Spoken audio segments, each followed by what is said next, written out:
senador, seja bem-vindo mais uma vez aqui ao Fala Codó, ao vivo e conversando com os codoenses. Boa tarde. Boa tarde, Alberto. Boa tarde a todos os telespectadores do Fala Codó. Sempre muito bom conversar contigo e estar dando todas as informações que a nossa população querida da região dos Cocais precisa.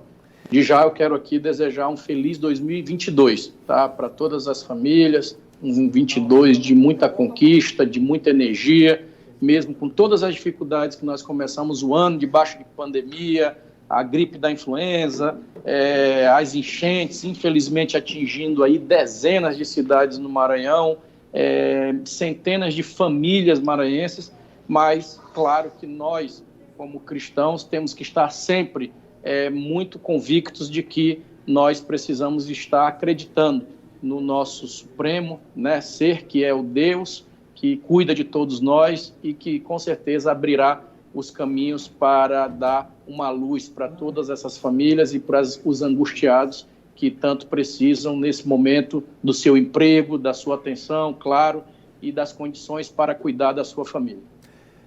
Nós já temos muitas famílias desabrigadas. Como é que o gabinete do senhor está atuando, está acompanhando tudo isso? Olha, eu fui em loco dia 5 de janeiro, Alberto, em Imperatriz, segunda cidade do Maranhão, visitar e conhecer alguns abrigos de perto, conversar com algumas famílias e ir nos locais atingidos. Tive ali a impressão rápida de que se nós não tivermos todos de mãos dadas e unir todas as forças, e eu cheguei a dar a declaração na imprensa naquele momento, você deve ter acompanhado e repercutido aí, de que não era hora de política, era hora de todo mundo se unir para ajudar essas famílias.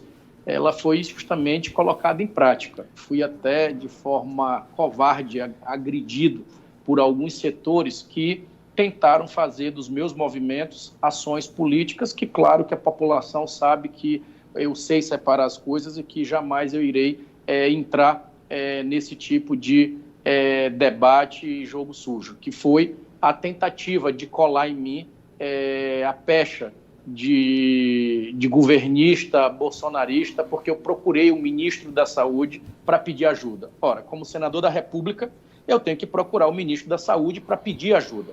Como senador da República, eu preciso construir as condições para ajudar as famílias que tanto estão precisando. Então, eu quero te dizer que, neste momento de construção que nós estamos fazendo, eu fui no ministro Marcelo Queiroga pedir ajuda para as famílias e para o estado do Maranhão. Os prefeitos precisam de recursos para comprar remédios que estão faltando nas farmácias, eles precisam de apoio que hoje nós sabemos que é pouco. Tudo é pouco quando se trata de saúde pública e quando se trata de enfrentar os efeitos, né, as catástrofes que nós tivemos aí diante dessas enchentes. Eu ontem apresentei, Alberto, um projeto de lei pedindo que o Congresso aprove uma anistia a todas essas famílias que têm dívidas rurais e têm dívidas com o Pronaf. Como é que você vai cobrar de um pequeno produtor, de um pequeno agricultor, que ele pague conta junto a banco se a sua roça, se seu empreendimento foi todo embora por conta das enchentes e dos alagamentos? É realmente um desastre natural e que essas famílias precisam ter, pelo menos, recomeçar do zero, não é do negativo.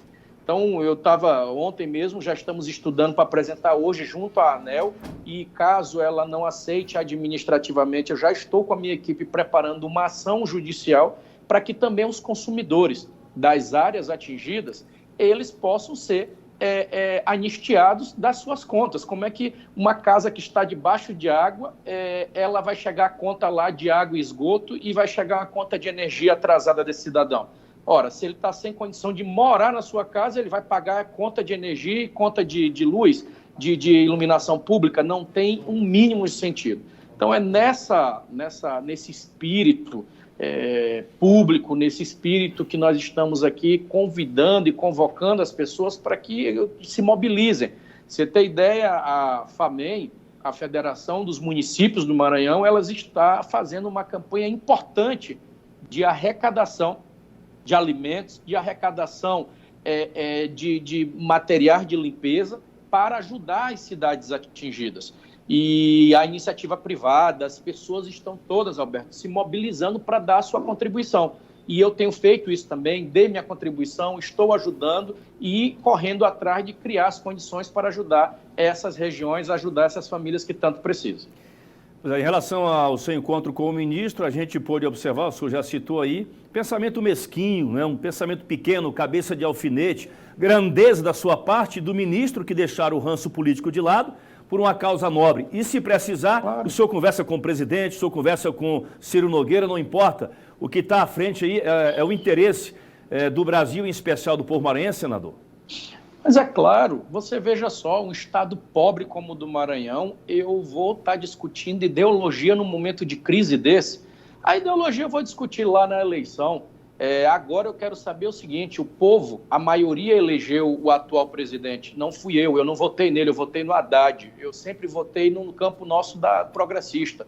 Mas ele, como eleito, eu tenho que saber reconhecer, assim como eles também têm que saber reconhecer o meu mandato. O mandato que eu tenho é um mandato outorgado por quase 2 milhões de maranhenses. Então eu tenho que me dar o respeito, eu tenho que me dar o valor para saber o seguinte, é um representante maranhense que está conversando. O Maranhão faz parte da unidade federativa do Brasil. Se nós estamos com dificuldades, nós temos que buscar quem tem mais. E quem tem mais é o governo federal. O bolo nosso ainda de tributos, de arrecadação, a maior parte fica no governo federal. Então é lá que eu tenho que brigar para melhorar o auxílio emergencial, é lá que eu tenho que brigar para melhorar o Bolsa Família, que agora mudou para Auxílio Brasil, é lá que eu tenho que ir atrás de programas, Alberto, que ajude as famílias de verdade.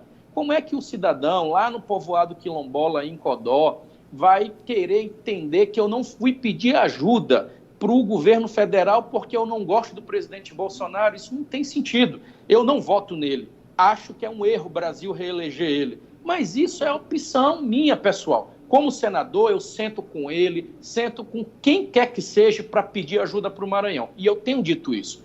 Todos sabem que, como pré-candidato a governador do Maranhão, nos meus discursos eu falei muito isso durante o ano de 2021 e vou reafirmar agora. Quero dizer a todos, caso eu seja governador do estado, eu não quero nem saber quem é o presidente da República. Eu não vou brigar. Eu vou lá bater na porta e pedir ajuda para o povo do Maranhão, pedir ajuda para trazer mais indústrias, trazer mais empregos, para ajudar a trazer mais desenvolvimento, que é isso que as pessoas querem. Elas querem solução. As pessoas estão de saco cheio só de briga. A gente precisa ver solução concreta para melhorar a vida da população. Como, por exemplo, senador, a questão do aumento do servidor federal, né? Como é que o senhor está vendo isso? Se tem tido essa preocupação de tentar viabilizar também essa questão? Com toda certeza. Você imagina só que a legislação ela já fez com que há alguns anos não se deixasse aumentar o salário dos nossos servidores públicos, federais e nos estados. E isso foi um grande golpe que se deu. Se você pegar não só essa PEC do teto de gastos, que se falou tanto em dívida pública, se falou na reforma da Previdência, falaram na reforma trabalhista, que todos esses remédios, vamos se dizer assim, que nós sabemos que na verdade foram, não foi remédio, saiu pela culatra, porque o povo viu que isso não gerou investimento no Brasil, não gerou emprego e, pelo contrário, você desestimulou um agente importante da sociedade, que é eles que cuidam do Brasil. Você imagina só, eu faço a pergunta para quem está em casa e discrimina tanto e acha que servidor público não é bom para o país. Essa crise da Covid-19, se não fosse o servidor público, como é que nós iríamos manter as pessoas dentro dos hospitais e cuidando delas? Foi o serviço público, foi o SUS, que mesmo surrado, mesmo sofrido, está lá mantendo a saúde pública do Brasil. O SUAS, a assistência social totalmente desmontada, totalmente enfraquecida, mas o SUAS está lá, o assistente social levando a política não só da nossa criança e adolescente, mas também do nosso idoso. Ou seja, o serviço público, ele é importante e para isso você tem que ter o servidor. Então, o servidor público, não só federal, mas todos têm o direito sempre de estar tendo seus reajustes. E eu não posso fazer, para terminar esse ponto, eu não posso ficar fazendo a comparação do seguinte: se eu não tenho ninguém aqui na ponta que tem recurso, então eu vou diminuir o serviço no país. Está errado. O serviço público tem que ser fortalecido e você tem que criar condições para que as pessoas tenham a sua geração de renda. E como é que eu vou fazer isso? Através da iniciativa privada, estimulando o empregador a ter o seu empregado e mostrando para o empregado que ele precisa do empregador, ou seja, o Estado mediando oportunidades para que a gente possa estimular as vocações dos estados, a vocação das nossas regiões. Aqui mesmo no Maranhão você tem várias regiões com vocações diferentes. Você pega a sua região de Codó, do leste maranhense, se você for aí investir na agropecuária, nós temos uma vocação importante. A indústria aí já é um sucesso, porque nós sabemos que hoje são poucas indústrias que tem, como tem em Codó, do grupo do seu Chiquinho Oliveira, do FC Oliveira, e ele já mostra que se tiver mais estímulo, dá para se trazer outras indústrias para agregar mais esse polo e daí ser um grande potencial. Você imagine só, se toda a cidade tivesse uma indústria que gerasse 2.000 empregos, como é gerado aí no Codó. É dinheiro circulando, são pessoas trabalhando, é dignidade, é carteira de trabalho na mão, que é isso que importa. O Senado já acena em relação a alterações na política de preço, de reajuste da Petrobras, através do presidente Rodrigo Pacheco. E já para fevereiro, né, buscar alternativas para mudar isso. Como é que o senhor está acompanhando essa questão? Olha, nós estamos cobrando fortemente do Congresso Nacional que é preciso a gente dar um freio a esse absurdo e a essa exploração que a Petrobras tem tido com o povo brasileiro. Você imagine só, hoje você, para colocar 1 litro de gasolina em uma moto, ficou um absurdo, é quase R$8. Nós estamos falando aí na velocidade que está indo, a gente fecha o ano com mais de R$10 1 litro de gasolina. Um país que é autossuficiente no petróleo simplesmente se rendeu ao preço internacional do petróleo. Ou seja, a gente manda para fora a matéria-prima importante que é o nosso petróleo e quando vem o combustível, ele vem ao preço de dólar, com uma moeda totalmente fragilizada como nossa.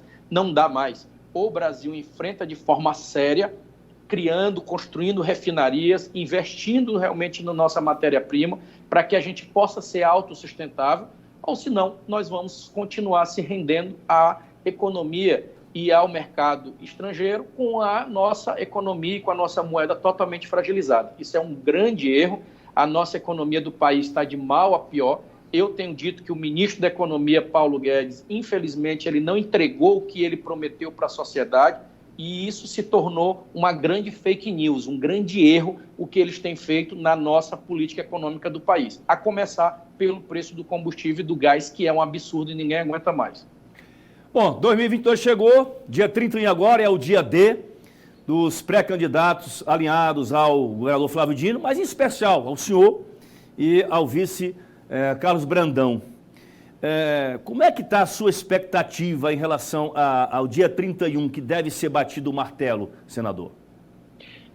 Roberto, eu tenho tido muita tranquilidade na construção e na condução desse processo. Primeiro que dia 31 para mim é um dia como outro qualquer de trabalho e que eu vou viver com certeza, Deus permitindo, claro, viver um dia de cada vez, um mês de cada vez. E o dia 31 vai ser um dia desses, onde nós vamos estar discutindo política e, claro, se for definido ou decidido alguma situação, nós estaremos aqui, faço questão de me colocar à disposição para estar fazendo a análise do momento e te colocando aí a situação atual. O que eu quero te afirmar é que nós construímos uma pré-campanha de forma sólida, o nosso grupo hoje, que conta com dezenas de prefeitos, deputados federais, partidos e o mais importante, com o povo do Maranhão, e isso segundo as pesquisas todas divulgadas no final do ano, ele é um grupo bastante coeso. E essa candidatura, pré-candidatura do Everton, ela não é mais minha, ela é de um grupo que tem sim angústia, que tem vontade de ver o Maranhão dar um passo a mais. Eu te digo que essa minha pré-candidatura, ela não só está mantida, como ela é necessária para a democracia, para o povo do Maranhão e, claro, para as pessoas terem oportunidade de escolher, de ter opções. E eu te digo que esse projeto ele passa a ser um projeto de grupo e coletivo, a partir do momento que é construído com várias lideranças e várias figuras importantes que ajudaram nos fizeram chegar até aqui. Então, tenha certeza que, independente do dia 31, eu vou continuar o nosso trabalho, a nossa pré-candidatura está mantida e é aquela frase rápida que nós soltamos o ano passado e pegou na boca do povo: o foguete não dá ré, Alberto. Bom, era a pergunta seguinte, mas o senhor está ratificando que, independente do que for decidido no dia 31, a candidatura do senador pelo PDT vai estar mantida, independente de qualquer resultado. Olha, você imagina só, o único argumento concreto que foi utilizado até agora é de que a escolha pessoal do governador Flávio Dino é de que o vice-governador Carlos Brandão está na cadeira. Então, que ele está na cadeira, ele tem que ser o candidato. Eu não concordo com esse argumento, porque grupo tem que ter grandeza. A gente tinha e tem uma carta pública onde fala que tem vários critérios. Todos sabem que esses critérios, se você for olhar um a um, na quali, na quanti, agregação de força e de viabilidade eleitoral, eu me encaixei e me viabilizei dentro desses critérios. Como eles não foram discutidos, e está claro que não, porque aí não está se falando de união, está falando de adesão, você pega que dentro dessa adesão, eu não sou obrigado, e nem o nosso grupo político, a simplesmente fazer adesão por fazer. Eu tenho o maior carinho e respeito muito o vice-governador Carlos Brandão, que é a escolha do Flávio Dino. Só que entre carinho e opção política do momento que o Maranhão está vivendo, de saber que eu vou estar elegendo um governador para cuidar do nosso estado, eu tenho que ter essa responsabilidade, esse espírito público para saber qual é o melhor cenário e como você pode fazer. Eu tenho um exemplo aí dentro de Codó. Se cadeira fosse o único critério, o Francisco Najib teria ido para a sua reeleição. Ele sentado na cadeira, bem avaliado, ele tinha mais de 55% de avaliação. Naquele momento, o grupo político, articulado pelo governo, fez com que convencesse o Najib a dar a oportunidade ao Zito para que ele fosse melhor colocado e o Najib fosse para um projeto estadual. Então, todos nós fomos para a campanha do Zito naquele momento e fomos leais a ele em todo esse mandato, tanto que ele, mesmo na condição de suplente, sempre ficou no projeto como deputado estadual, com o partido fazendo todas as construções que fossem possíveis. E nem por isso fez o Najib menor ou maior, fez ele grande. Por quê? Porque ele não usou apenas o critério cadeira para poder se segurar de qualquer jeito no poder. Isso fez com que ele saísse maior. E hoje, eu sei que ele vai ser um grande deputado, justamente porque ele está fazendo a construção de forma coletiva. Então, quando eu mantenho a minha pré-candidatura, é porque eu não estou aderindo a esse maior argumento que querem nos dar de que Brandão vai estar na cadeira, então o Everton e todos têm que apoiar. Primeiro tem que perguntar quem o povo quer eleger e quem o povo quer para governar, para se governar. Então, esse que é o maior critério para mim, mais importante, é de onde a gente veio. A construção sempre foi assim, ouvindo a base social, ouvindo a sociedade como um todo, para que a gente possa sempre estar em sintonia com a vida real lá fora dos muros dos governos ou de qualquer tipo de palácio. Para a gente finalizar, como é que está a relação do senhor com o segundo maior colégio eleitoral do Maranhão, que é a Imperatriz, que tem lá o atual prefeito, o ex-delegado Assis Ramos? Olha, a Imperatriz é uma cidade que eu tenho o maior carinho. A minha relação com a Imperatriz é uma relação totalmente próxima, até porque eu sou filho de Imperatriz, eu nasci em Imperatriz.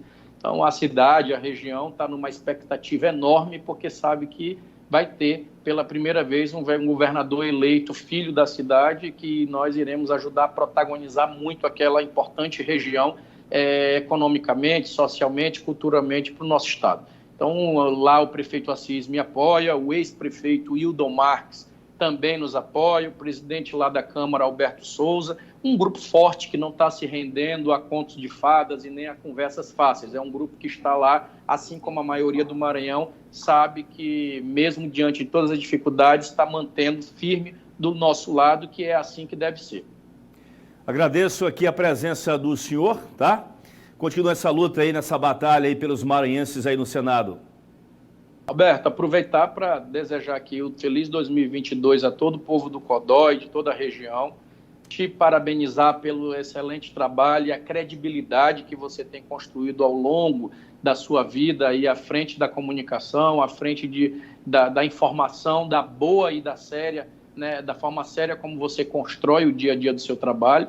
E também um abraço ao nosso ex-prefeito e, se Deus quiser, próximo deputado Najib, Francisco Najib, que tem feito um excelente trabalho dentro do Detran do Maranhão, também articulado e indicado por nós do PDT, e que sempre confiamos e que temos nele o reconhecimento da sua honradez, da sua grandeza e, acima de tudo, da sua coragem de estar enfrentando os desafios que a vida lhe impõe. Então, eu quero aqui fazer esse reconhecimento e mandar um abraço a todos do CODO. Podem continuar contando com o senador Everton. Um grande abraço. Muito obrigado, senador.